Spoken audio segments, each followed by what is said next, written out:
నమస్కారం సిటీ వార్తలకి స్వాగతం. మంగళగిరి ప్రజల కోసం ప్రజా దర్బార్ను మంత్రి నారా లోకేష్ ప్రారంభించారు. ఉండవల్లిలోని తన నివాసంలో నిర్వహించిన ఈ కార్యక్రమంకు నియోజకవర్గ ప్రజలు తరలివచ్చారు. సమస్యల పరిష్కారంకు సత్వర చర్యలు తీసుకునేందుకు ప్రత్యేక వ్యవస్థను ఏర్పాటు చేయనున్నట్లు లోకేష్ తెలిపారు. నియోజకవర్గంలో అందుబాటులో ఉన్న రోజుల్లో ప్రజా దర్బార్ ఉంటుందని ఆయన స్పష్టం చేశారు. తనను భారీ మెజార్టీతో గెలిపించిన నియోజకవర్గ ప్రజలకు మరింత బాధ్యతతో సేవ చేసేందుకు ఎప్పుడు సిద్దమే అని చెప్పారు.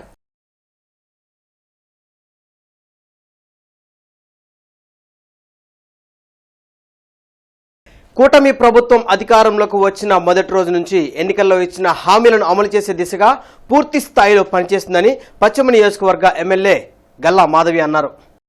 రాష్ట్ర ముఖ్యమంత్రి డిఎస్సి నోటిఫికేషన్ విడుదలపై తొలి సంతకం చేసిన సందర్భంగా నిర్వహించిన కృతజ్ఞత ర్యాలీలో ఎమ్మెల్యే గల్లా మాధవి పాల్గొన్నారు. తెలుగు యువత ఆధ్వర్యంలో లాడ్జ్ సెంటర్ అంబేద్కర్ విగ్రహం నుండి మార్కెట్ సెంటర్ వరకు కృతజ్ఞత ర్యాలీ సాగింది. చంద్రబాబుతోనే యువతకు ఉద్యోగ కల్పన సాధ్యమన్నారు. చంద్రబాబు ముఖ్యమంత్రిగా అధికారం చేపట్టిన మొదటి రోజే డిఎస్సి నోటిఫికేషన్పై సంతకం పెట్టడం శుభపరిణామమన్నారు. చంద్రబాబు చొరవతో కొన్ని సంవత్సరాలుగా యువత పడుతున్న కష్టానికి ఫలితం లభిస్తుందన్నారు. జనసేన పార్టీ జిల్లా అధ్యక్షుడు గాది వెంకటేశ్వరరావు మాట్లాడుతూ ఈడబ్ల్యూఎస్ రిజర్వేషన్ అమలు చేసిన తర్వాత డిఎస్సి నోటిఫికేషన్ విడుదల చేయాలని కోరారు.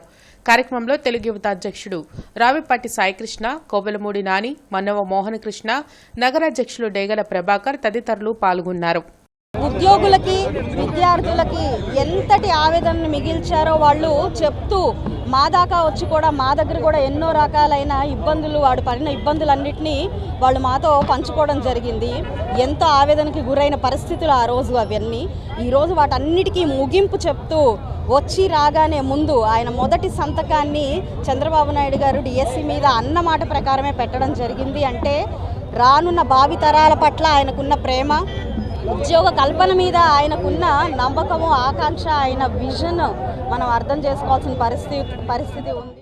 నేను ప్రభుత్వాన్ని కోరేది ఏంటంటే, ఏదైతే డిఎస్సి రిలీజ్ చేశారో మీరు, ఈ డిఎస్సిలో నోటిఫికేషన్ ఇచ్చే ముందే మళ్ళా ఒకసారి పునఃపరిశీలన చేసి ఈ కాపులకి ఈడబ్ల్యూఎస్లు ఇస్తానన్నటువంటి 5% ఇచ్చిన తర్వాత ఈ నోటిఫికేషన్ కూడా జారీ చేస్తే, ఎందుకంటే మన కూటమికి పెద్ద ఎత్తున అండగా ఉన్నటువంటి సామాజిక వర్గం అది, ఆ సామాజిక వర్గానికి మేలు చేసిన వాళ్ళు అవుతాము, ఇచ్చిన మాట నిలబెట్టుకునే వాళ్ళు అవుతామని చెప్పేసి ప్రభుత్వంలోని పెద్దలు, అంటే ప్రభుత్వం అంటే ఇంక్లూడింగ్ మా పార్టీ, మా జనసేన పార్టీ నాయకుడు కూడా ప్రభుత్వంలోనే కాబట్టి ప్రభుత్వ పెద్దలందరికీ కూడా ఈ యొక్క విన్నపాన్ని మీరు పరిశీలన చేయండి అని చెప్పేసి జనసేన పార్టీ నుంచి కోరుతున్నాను. మహాకవి శ్రీశ్రీ వర్ధంతి సభను బ్రాడీపేటలో నిర్వహించారు. డాక్టర్ బిఆర్ అంబేద్కర్, జాషువా, పూలే, పెరియార్ లిటరేచర్ ఫౌండేషన్ ఆధ్వర్యంలో చేపట్టిన కార్యక్రమంలో శ్రీశ్రీ చిత్రపటానికి మాజీ మంత్రి డొక్క మాణిక్వర ప్రసాద్ పుష్పాంజలి ఘటించారు. తెలుగు సాహిత్యంతో పాటు మానవుడి సమస్యలను తన కలం ద్వారా ప్రపంచానికి శ్రీశ్రీ చాటారని డొక్కా తెలిపారు. కార్యక్రమంలో విల్సన్, సిఎస్ఆర్ ప్రసాద్తో పాటు సాహిత్యాభిమానులు పాల్గొన్నారు. జాషువా, పూలే, పెరియార్ అంబేద్కర్ ట్రస్ట్ వాళ్ళు ఆర్గనైజ్ చేస్తున్న శ్రీశ్రీ వర్ధంతి సభకు వచ్చిన పెద్దలందరూ కూడా నమస్కారం. మహాకవి శ్రీశ్రీ తెలుగు భాషని సమున్నత స్థానాన్ని తీసుకెళ్లిన వ్యక్తి. తెలుగు భాష ద్వారా ఒక ప్రపంచానికి ఒక సంకేతాన్ని, ఒక మంచి సంగీతాన్ని, మానవ సంగీతాన్ని వినిపించినటువంటి మహాపురుషుడు శ్రీశ్రీ. ఆ మానవుల యొక్క బాధలు, ఇతిబాధలు అన్నింటినీ కూడా తన కవిత్వం ద్వారా ప్రపంచానికి తెలియజేసి పేదవాళ్ళకి, కష్టజీవులకి అండగా నిలబెట్టిన మహాకవి శ్రీశ్రీ. ముఖ్యంగా దళిత వర్గాలకి, శ్రామిక వర్గాలకి అండగా నిలిచిన కవి శ్రీశ్రీ. మహిళల కోసం, బాధాసర్ప దర్శుల కోసం ఆయన పరితపించిన మహాపురుషుడు శ్రీశ్రీ. అలాంటి శ్రీశ్రీ వర్ధంతిలో పాల్గొనడం నిజంగా అదృష్టంగా ఉంది. ఆయన కవిత మళ్ళీ వికసించాలి, మళ్ళీ ప్రజల్లో చర్చ జరగాలి, ప్రజాస్వామ్యంలో ప్రయాణం చేయాలని చెప్పి ఆకాంక్షిస్తూ వారికి నివాళులు. దళితులకు శ్రీశ్రీ చాలా రెలవెన్సీ ఉందని ఆయన వ్యాసంలో చాలా సోదాహరణంగా వివరించారు. దళిత సంఘాలన్నీ శ్రీశ్రీని భిన్నంగా చూడటం కాకుండా శ్రీశ్రీ ప్రతి కవితలోనూ దళిత చైతన్యాన్ని, దళిత అభ్యున్నతిని కోరాడు అనే విషయాన్ని చాలా ప్రస్ఫుటంగా మాణిక్వర ప్రసాద్ గారు ఆ వ్యాసంలో బయటపెట్టారు. అది దళిత సంఘాలన్నింటిలోకి కింద స్థాయిలో కూడా విస్తృతంగా పరిచయం చేయాల్సిన అవసరం ఉందని ఈ సందర్భంగా మిత్రులు, ఇక్కడున్న దళిత సంఘాల అందరినీ కోరుకుంటూ మహాకవి శ్రీశ్రీకి జోహార్లు అర్పిస్తూ జనసేన పార్టీ లీగల్ సెల్ అధ్యక్షులు నేరెడ్ల అమ్మినాయుడు ల్యాండ్ టైటిలింగ్ యాక్ట్ రద్దు చేసినందుకు సీఎం చంద్రబాబు నాయుడు ఉప ముఖ్యమంత్రి పవన్ కళ్యాణ్కు ధన్యవాదాలు తెలిపారు.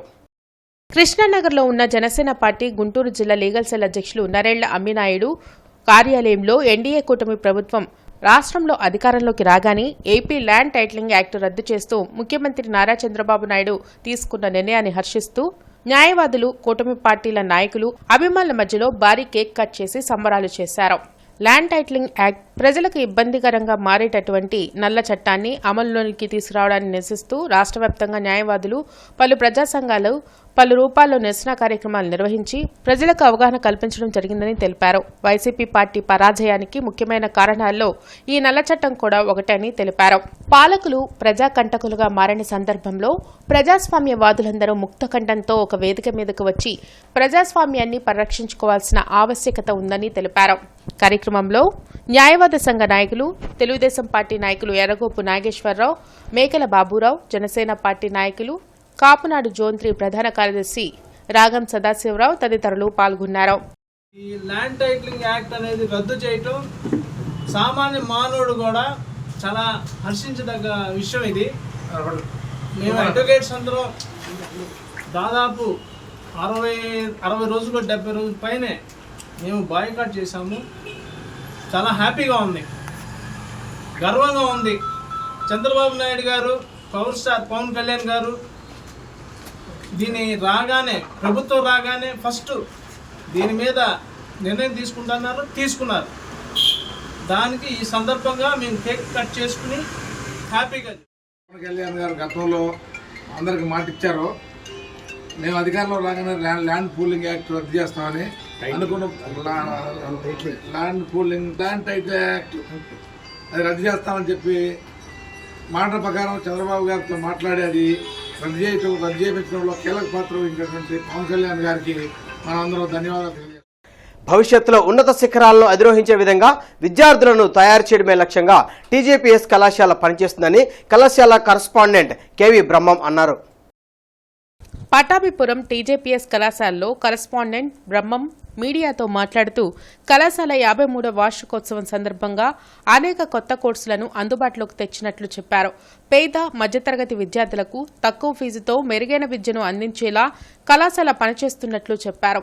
అన్ని రకాల విద్యా కోర్సులతో పాటు ఎన్సీసీ, ఎన్ఎస్ఎస్ కోర్సులు, కంప్యూటర్ కోర్సులు, ఎంసెట్ కోసం ప్రత్యేక కోచింగ్ సౌకర్యాలను అందుబాటులో ఉంచినట్లు చెప్పారు.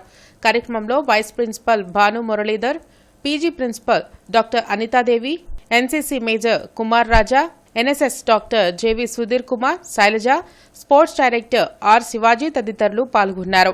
మా కళాశాలలో ఇంటర్మీడియట్ లెవెల్లో MBC, MPC, BiPC, CEC courses offer చేస్తున్నామండి. ఇవి బోత్ ఇంగ్లీష్ మీడియం, తెలుగు మీడియంలో ఉంది. అంతేకాకుండా ఎంసెట్ ఓరియంటెడ్గా స్పెషల్ క్లాసులు కూడా మేము రన్ చేస్తూ వస్తున్నామండి.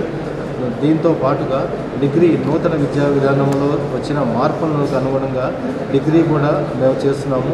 BCom, BSc computers, BSc honours అని, లేకపోతే బీబీఏ అని, బీసీ అని కోర్సెస్ అన్ని, బీఏ స్పెషల్ తెలుగు అని, ఇట్లాగా సుమారుగా ఒక 18 కాంబినేషన్స్ డిగ్రీ యొక్క మైనరు, మేజరు క్లాసెస్ మేము ఆఫర్ చేస్తూ వస్తున్నాము.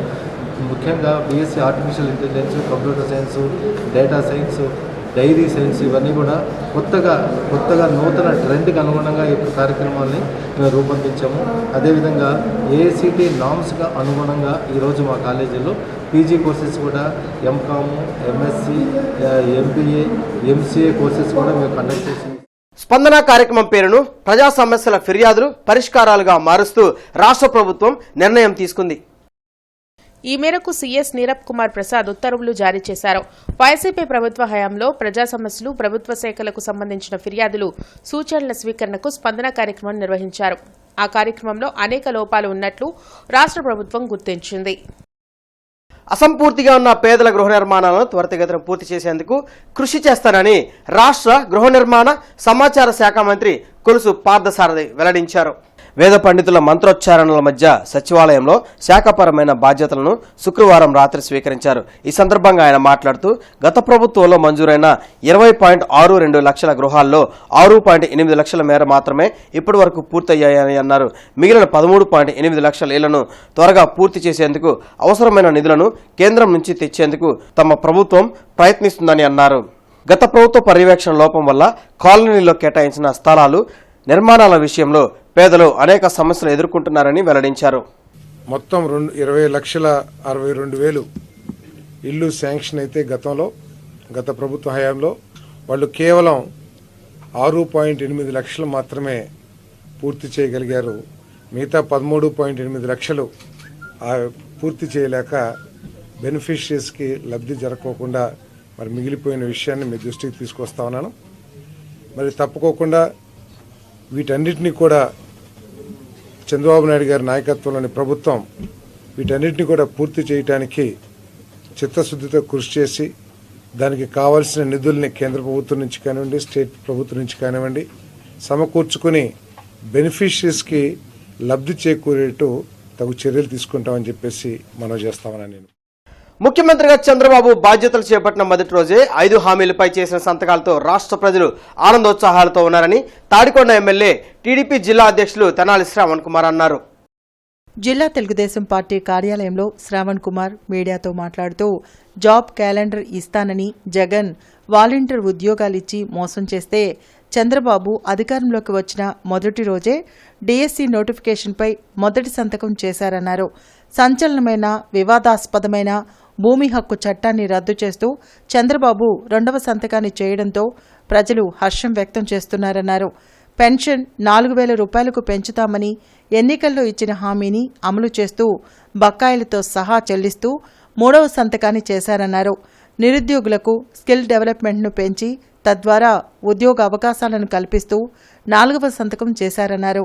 రానున్న రోజుల్లో యువగడం పథకం ద్వారా 20 లక్షల ఉద్యోగాల కల్పన కోసం ప్రభుత్వం కృషి చేస్తుందన్నారు. దుర్మార్గంగా జగన్ మూసివేసిన అన్నా క్యాంటీన్లను పునఃప్రారంభించేందుకు చంద్రబాబు 5వ సంతకాన్ని చేసి పేదల కడుపు నింపే కార్యక్రమానికి శ్రీకారం చుట్టారన్నారు.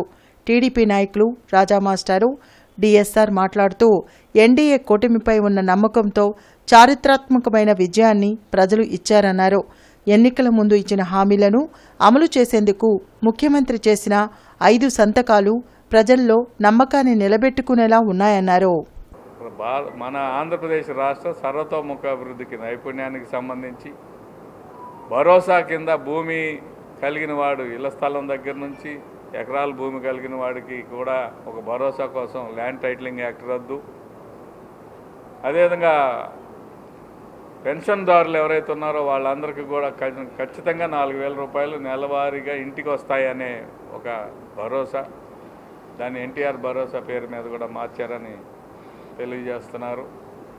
అంతేకాకుండా మొట్టమొదటి సంతకం నిరుద్యోగుల యొక్క ఆశలు చల్లారిపోకుండా ఎక్కడ ఇబ్బంది పడకుండా ఉండేదానికి మెగా డిఎస్సి,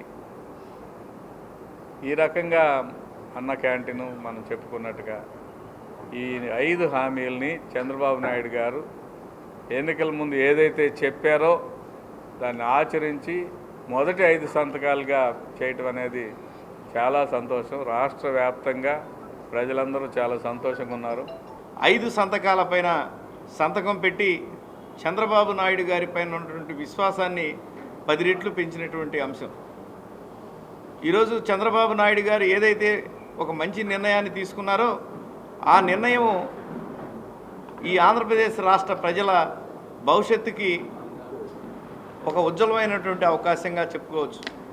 మొదటిసారిగా ఏదైతే హామీలు ఇచ్చాడో 5 ఫైల్స్ మీద సంతకం పెట్టి ఔరా అని మెప్పించుకున్న నాయకుడు చంద్రబాబు గారు.